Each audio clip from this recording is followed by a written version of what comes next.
François Manarado. On vous rappelle que le Maroc s'est qualifié ce soir pour la Coupe du Monde. Une victoire 2-0 en Côte d'Ivoire, 0-0 pour la Tunisie. Alors pour la Tunisie, oui, parce que c'est un match nul qui qualifie la Tunisie, ce 0-0 face à la Libye. Du coup, la Tunisie est également qualifiée. Hier, le Sénégal également s'est qualifié pour la Coupe du Monde. Le Danemark et l'Irlande ont fait match nul en barrage aller. Alors ça, c'est dans la zone Europe. Match amical. La Russie s'est inclinée 1-0 face à l'Argentine. Et alors l'Espagne s'est imposée, s'est terminée 5-0 face au Costa Rica. Bon résultat pour l'Espagne quand même. Oui, un bon résultat pour des joueurs qui sont à quelques jours de la Ligue des Champions. Parce que 5-0, le Costa Rica, c'est pas mal. Non, mais parce que c'est pas le Costa Rica qu'on connaît. Non, il y a beaucoup de joueurs qui sont pas bien. C'est pas mal quand même parce que tu es dans des matchs amicaux pour des équipes qui sont formées avec beaucoup de joueurs qui jouent avec des champions et qui n'ont pas envie de se blesser dans 10 jours. Cette nouvelle génération espagnole qui est pas mal du tout.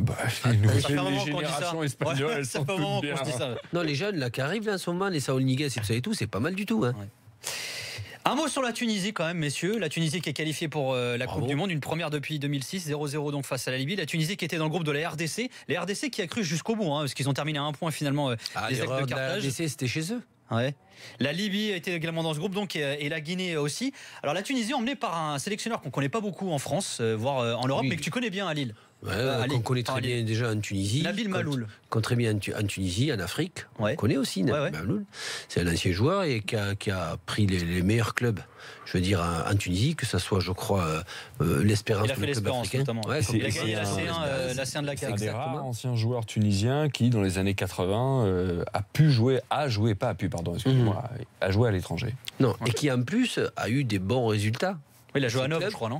À Nov, parce que juste une chose, c'est que les joueurs marocains et algériens sont très souvent expatriés, mais les joueurs tunisiens, ça a commencé très modestement à la fin des années 90. Très peu de joueurs tunisiens. Très peu, parce que le championnat tunisien, le plus développé en Afrique. Et puis c'est un bon championnat.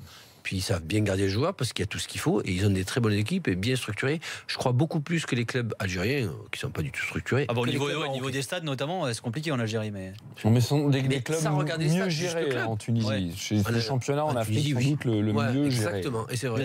On récupère les meilleurs joueurs. Il récupère beaucoup de très très bons joueurs en même temps.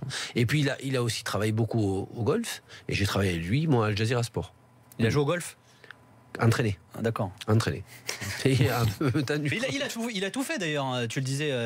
Non, il a touché à tout pratiquement et il connaît par cœur la mentalité au niveau dirigeant, au niveau politique, au niveau de tous les clubs.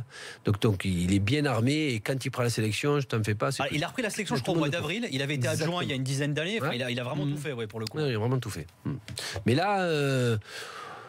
On se posait toujours des questions sur les individualités parce qu'en général, la Tunisie a toujours une très très bonne équipe collectivement, tout le temps. Ce qui leur manquait, on en parlait avec François un petit peu, c'est leur caractère. Arrive un moment où c'est trop dur, ça s'effrite et c'est dommage. Pas au niveau du continent africain et qu'encore au niveau la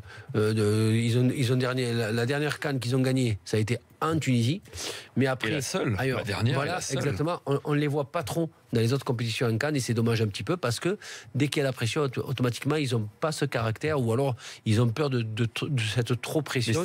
C'est un bon football africain et effectivement, tu le dis Ali, mais c'est un football qui manque de mordant en termes d'ambition.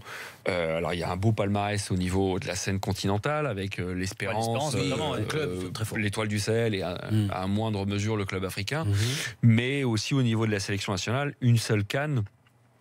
Et dans des compétitions internationales, c'est un football qui, dans les moments décisifs... Mais François, on dit je pense que c'est un peu le cas du football maghrébin. Même s'il va être très bien représenté, cette fois-ci en Coupe du Monde, il est majoritaire par rapport au football d'Afrique noire. On dit une seule CAN. L'Algérie n'a qu'une seule CAN. Oui, aussi. À domicile aussi, non, d'ailleurs. Oui, pareil, la Tunisie qu'une seule CAN. Et je crois que le Maroc, qu'une seule CAN. Pas beaucoup plus. Ou pas du tout. Je regarde bien. Ou pas du tout. Accueillons Ahmed, supporter de la Tunisie, qui nous a appelé au 32-16. Salut Ahmed. Salut tout le monde. Salut Ahmed. Alors t'es soulagé Ahmed ou pas ?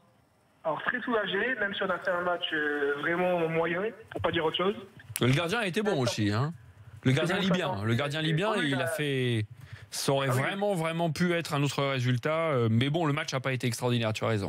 Et ça, la pelouse n'a pas aidé, parce qu'il pleuvait énormément, donc pour les deux équipes, ça a avantagé la Libye, mais l'essentiel a été fait, et franchement, c'est un plaisir pour tout le peuple tunisien qui attend ça depuis plus de 12 ans. Donc on est tous contents d'y être. On espère faire un parcours plus qu'honorable.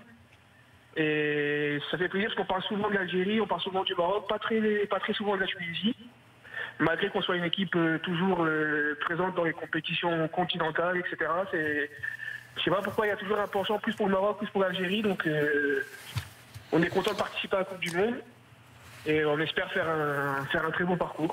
Alors tu sais que c'est la 5e participation à la Coupe du Monde pour la Tunisie. C'est autant que le Maroc d'ailleurs. C'est l'une des nations africaines qui a le plus de présence en Coupe du Monde. Alors derrière le Cameroun et le Nigeria, mais à égalité avec le Maroc. Mais en fait, Ahmed, tu sais pourquoi on parle toujours un petit peu moins en Europe? Parce qu'il y a un peu moins. Il y a moins de joueurs. Non, c'est pas du tout ça.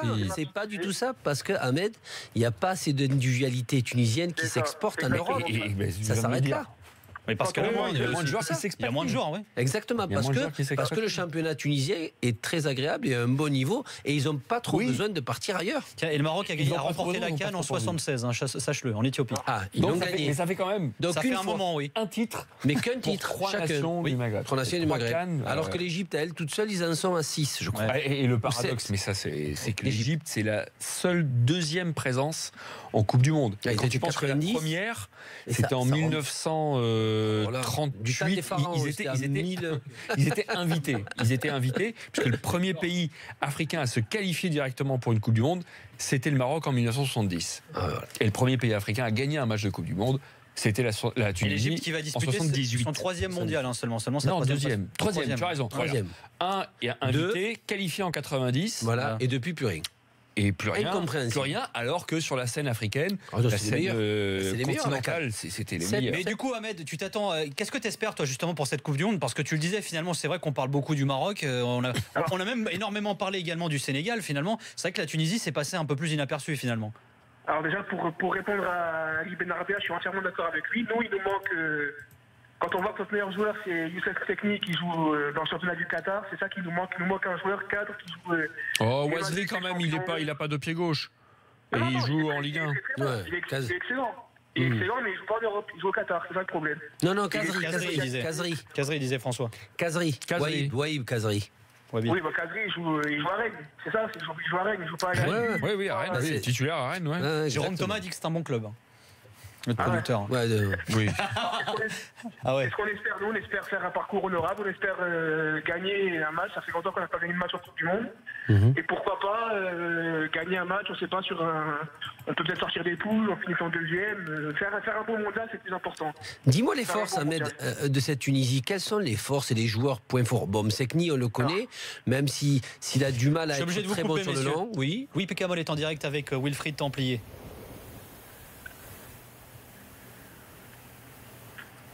Normalement. Il a piqué sa montre. Ouais, Wilfried, t'es là? Voilà, on n'a fait qu'une mi-temps et c'est pas suffisant face à la meilleure nation du monde. La prise de conscience dans les vestiaires à la pause. Il y a une gueulante, prise de conscience, on était tous conscients d'être complètement passé à côté de cette première mi-temps. Après, je crois qu'il y a une réaction aussi d'orgueil parce qu'on reste quand même des compétiteurs et de prendre 30 points en une mi-temps, ça fait mal. Donc je crois qu'il y avait une grosse envie de réaction de la part de toute l'équipe. Mais voilà, c'est dommage que ça vienne après avoir pris 30 points et c'est à chaud, c'est compliqué à expliquer, à trouver les raisons. Je pense que peut-être qu'on va plus les choses.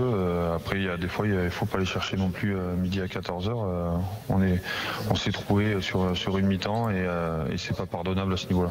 On peut parler d'approche mentale peut-être qui n'était pas assez élevée.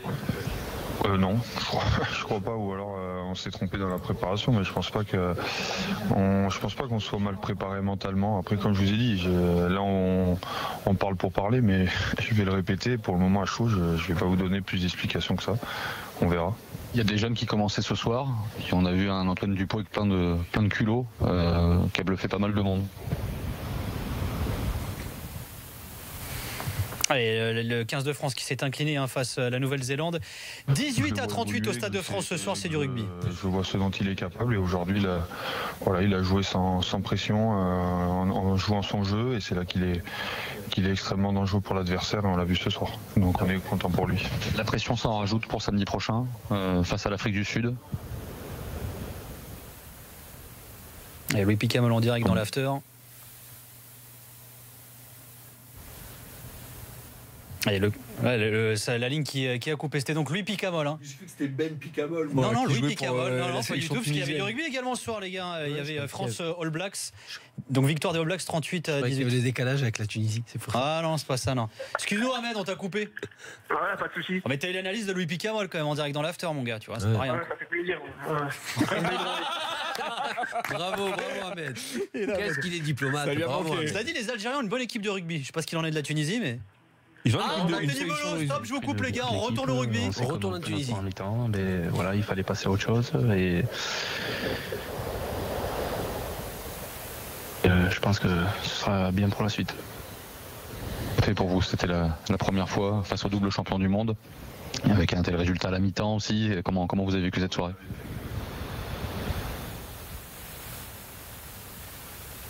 Allez, Anthony Belot est en direct, le 15 de France qui s'est incliné face à All Blacks ce soir.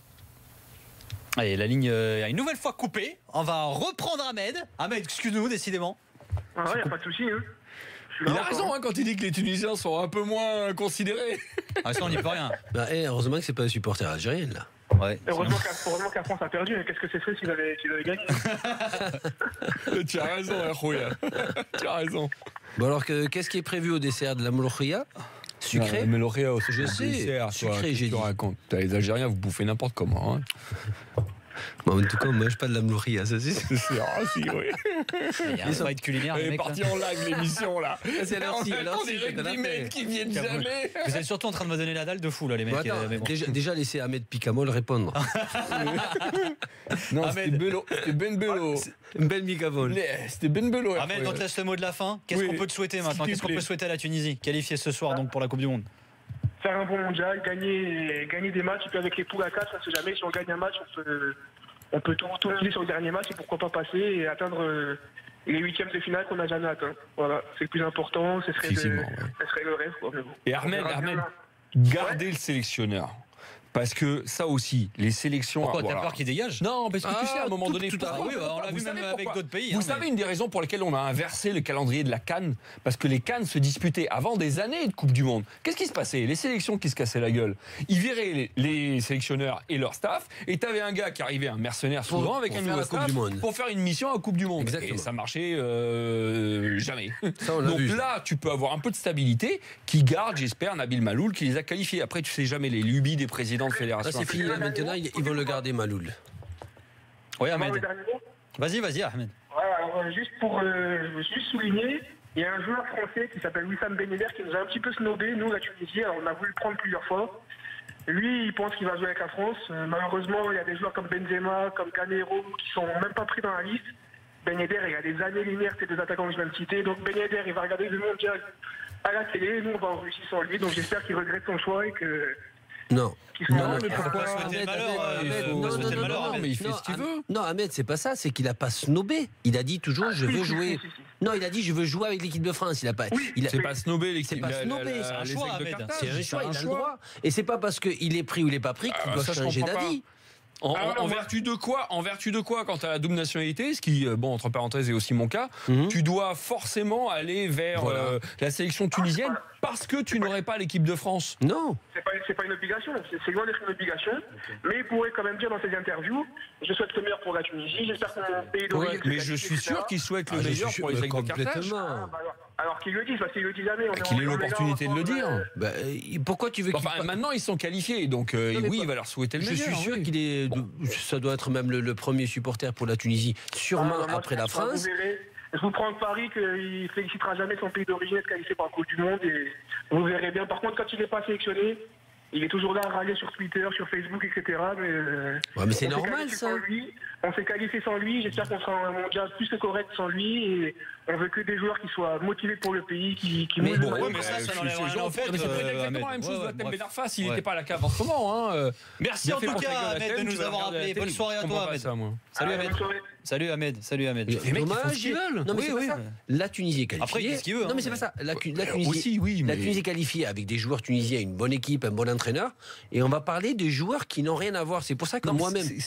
C'est pas la question de l'auditeur peut dire ce qu'il veut. Évidemment qu'il peut dire ce qu'il veut. C'est une libre antenne ici.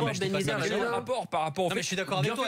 Il va la regarder. Il a le droit d'avoir son choix, de faire son choix. Mais si à la rigueur Ben Yedder fait un match amical, ou alors il joue en espoir ou pas, et qu'après il hésite, il a dit lui-même, admettons, je sais pas si je vais aller avec la Tunisie, mais il a jamais parlé de ça. Il n'y a jamais eu une situation à la Fekir avec un joueur qui, au point d'interrogation, à 15h dit tiens, je vais peut-être jouer pour l'Algérie, et puis à 16h30 dit finalement je joue pour l'équipe de France. C'est jamais produit pour Ben Yedder. Exactement. Les gars, un mot quand même sur le Sénégal qui s'est qualifié également hier pour la Coupe du Monde. Alors le Sénégal qui était plus qualifié depuis 2002. Avec mon ami Aliou Cissé. Oui, alors c'est vrai. Alors qui a fait un énorme travail. Tiens, tu veux l'écouter Aliou Cissé ou pas? Oui. Voilà, l'ancien joueur du Paris Saint-Germain. On va écouter Aliou Cissé, le sélectionneur des Lions de la Teranga.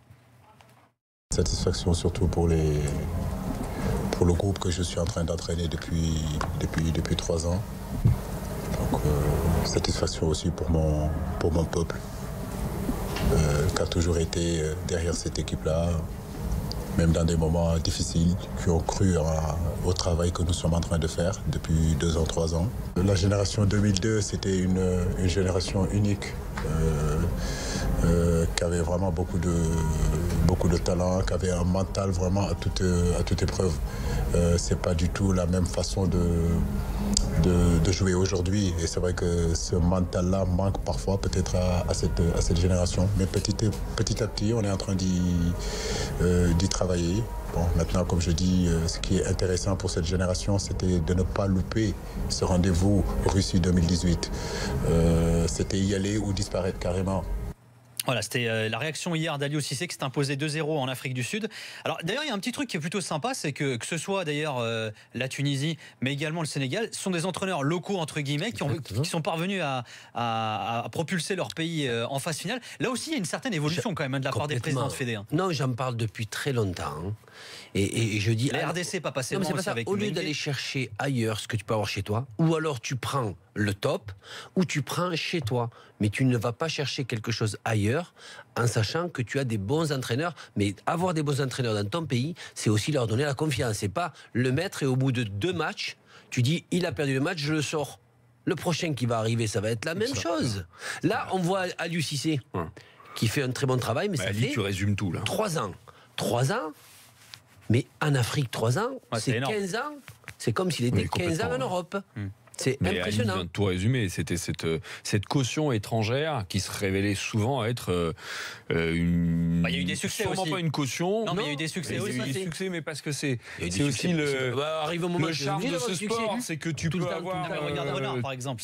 Renard, c'est même l'effet inverse. Renard, c'est dans son pays. Enfin, c'est la même chose qu'avec les entraîneurs locaux souvent en Afrique. Finalement, tu as l'impression que c'est surtout en France qu'il n'est pas apprécié à sa juste valeur. Mais Renard, par contre, il a eu, lui, comparé à beaucoup d'entraîneurs, il a eu des résultats en Afrique. Il a déjà eu des résultats en Afrique. Donc, ça veut dire qu'il sait, plus ou moins, dans ce continent-là, quoi faire au niveau de la mentalité africaine ou même maghrébine pour avoir à la fois, je le dis bien moi, le regard des joueurs vers lui et aussi de la fédération et comment s'y prendre avec ce système un petit peu de fédération, de président de la fédération, du gouvernement aussi politiquement. Et il a compris qu'il devait passer par certains. Juste pour finir ce que je voulais dire, des fois dans le foot, tu as des mercenaires qui ont des coups de bol aussi.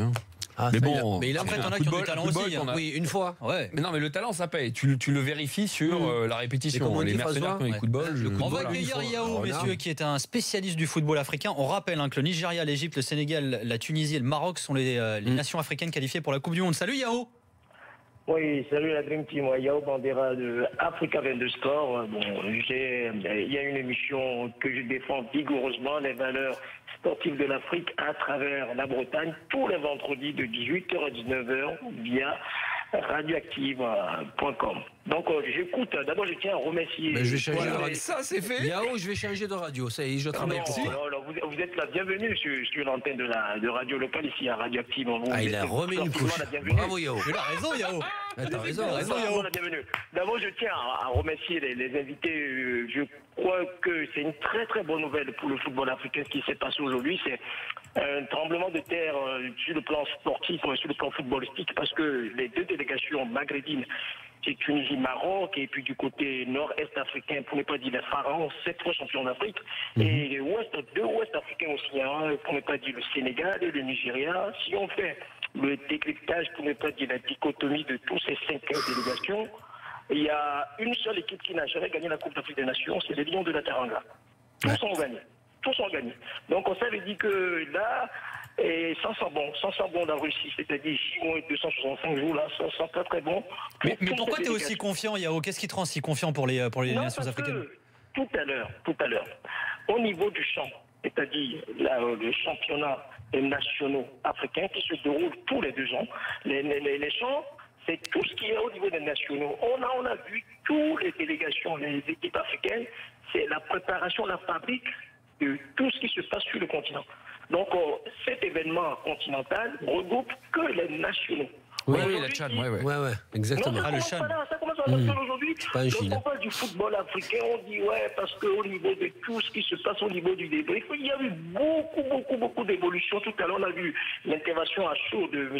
Cissé, Aliou Cissé, et c'est que le début, parce qu'au niveau, c'est-à-dire, je parle de question de régulation, parce qu'on parle de l'Égypte. L'Égypte, c'est quoi? C'est la première équipe africaine à avoir dégusté la Coupe du monde de football. 1934, l'Égypte. Première délégation africaine, 1934. Elle a été invitée, 34. Ce que je disais, je cherche un peu la date, mais c'était invité, Donc, lorsqu'on voit aujourd'hui, au niveau de tous ces comment ça s'appelle, les Lions de la Teranga, ils ont fait une très très bonne prestation en 2002 en Corée du Sud, qui ont battu l'équipe tenante du titre, la France, c'est-à-dire que c'est la deuxième équipe à avoir gagné contre les tenants du titre. Je fais allusion comme les Lions, du Cameroun en 90 en Italie.